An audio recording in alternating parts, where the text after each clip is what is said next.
Natureborn is the new Clash Mini hero for 20,000 gold, and before we look at her weird matchups against every hero, let me tell you her abilities. She has a deer and human form, and if you place her in the front two rows, she can be a deer, otherwise she's a human. She gets at most plus 12 HP as a deer and plus 0.2 attack speed as a human. Their supers are the same though. It heals an area surrounding the nearest ally for at most 6 HP over 2 seconds. Now the level 3 ability, I think this is very unique, because during Natureborn's super, if the mini being healed is already at max HP before the heal is finished, i.e. the heal is wasted, for the human, the full health mini gets plus 1 energy for each excess HP wasted. But don't worry, deer, you have something special too. For the deer, the mini gets plus 1 damage for at most 6 seconds if that happens. Now that you know what she does, let's put her in the battlefield against every hero, starting with the Wavemaster. Now the human deals decent damage at the beginning with the higher attack speed and manages to keep her HP bar high, but so does the Wavemaster with his super, so it really came down to the tiebreaker where the Wavemaster survived. But the deer actually put up a really good fight. Both heroes just kept healing and kept attacking, but they ended up with the same HP, so that's a tie. Next up is the Skeleton King. The isolation completely shuts down the human, preventing her from getting her super, so it's a pretty clear win for the Skeleton King. And the deer isn't much better either. It lasts a bit longer because he has more HP, but the death is still inevitable as he swipes her out of the board. She also has objectively the best skin this update and a really cool emote avatar. I'll show you that at the end of this video. But now let's talk about the Royal Champion. The super shield deals a lot of damage, but every time the human super just reverses that.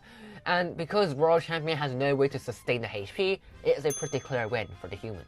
Now the deer takes a bit longer to take out the Royal Champion because of the lower attack speed, but again, the heals just totally negate the Royal Champion's super.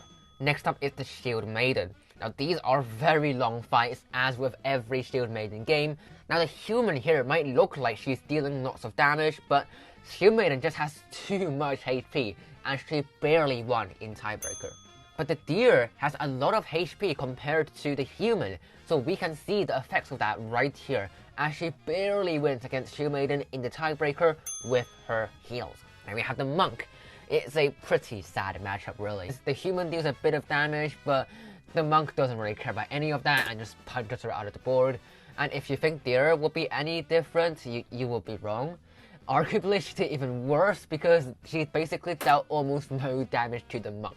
Next up is the Archer Queen. She can do lots of burst damage to the human, and you can tell that the invisibility really kicked in hard, but she just can't get past Natureborn's heal, and she doesn't even stand a chance against the deer.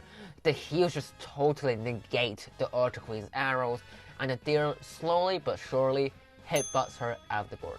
Then we have the Barbarian King. The human tries really hard to sustain HP with her super, but the 2 damage per hit with the Barb King is no joke, so he undoubtedly wins this. The deer did put up a really good fight, but the Barb King just has so much more damage output, so he can get past her heals pretty quickly, which means Barb King won in tiebreaker. Last but not least, Countess. Her anti-heal just seals the human's fate. The Countess just zooms and zaps around her, playing her like a fiddle, so we all know who won that. And the anti-heal is just as big of a problem to the deer. It's the same thing happening again, and the extra attack speed that the Countess gained from the human, and it's just the nail in the coffin. So after all these interactions, what do you think about Natureborn? Which form do you think you will use more often? Tell me in the comments, and of course, what better way to play her than with Natureborn related cosmetics, such as this gorgeous avatar with her attack weapon available in the challenge quest, and this lovely emote for 49 gems in the shop, and of course the astral skin available in the shop bundle. With just that beautiful blue glow, I especially like the deer, and she also has some top tier animations with both forms. So I'll let you appreciate them while I tell you about the 9 other confirmed features in Update 6 in this video. Enjoy!